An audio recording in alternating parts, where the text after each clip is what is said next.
In today's video, I'm going to teach you how to create Notion-like database in Obsidian. By the end, you'll have a clean, dynamic view of your notes that behaves a lot like a Notion table, powered by the Data View plugin inside Obsidian. We'll keep things simple, move step by step, and I'll add helpful context along the way so you understand not just what to click, but why it matters. First, open Obsidian. Make sure you're in the vault where you want this database to live. If you have multiple vaults, pick the one that contains the notes you want to organize. Having the right vault open from the start will save you from moving files later.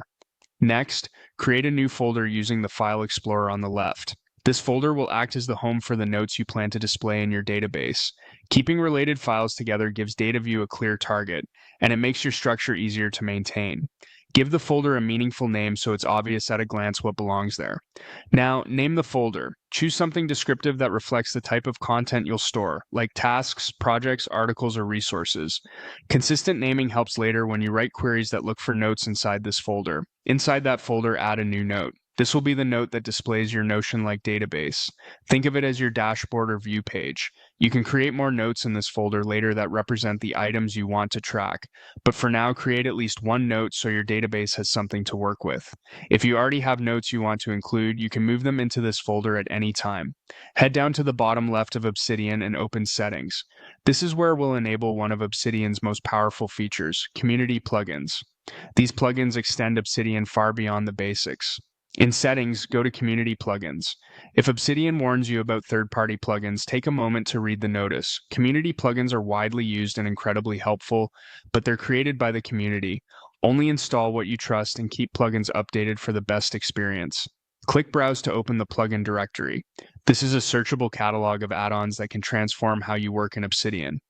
Search for DataView. This plugin is the key to building Notion-like databases. It lets you query your notes and display the results as tables, task lists, and more. You can filter by folder, tags, properties, and dates, which is why that dedicated folder you created a moment ago is so helpful. Install DataView from its plugin page.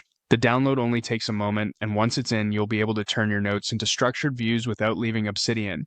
Enable the plugin after it's installed. You should see a toggle switch that confirms it's active. If you ever need to troubleshoot, come back here to make sure it's still enabled. Close Settings and return to your notes. Navigate back to the note you created as your dashboard inside the folder. This is where you'll write the query that renders your database view. Paste your DataView code into that note. You can use a simple DataView query that tells Obsidian to look into your folder and display a table of your notes. Typically, this lives in a code block with a DataView language label, and you can list the fields you want to see, like file name, status, tags, or dates. If your notes use properties, DataView can pull those directly. If not, you can start adding properties to your notes over time for richer views. After pasting your query, Obsidian will render it into a readable table when you switch to preview mode. If nothing shows up, double-check that the plugin is enabled and that your query points to the correct folder. That's it. You've created a Notion-like database view in Obsidian using a dedicated folder, a dashboard note, and the DataView plugin. Keep your related notes in that folder, use consistent property names, and your database will stay accurate and easy to maintain. Thanks for following along and enjoy your new, powerful Obsidian setup.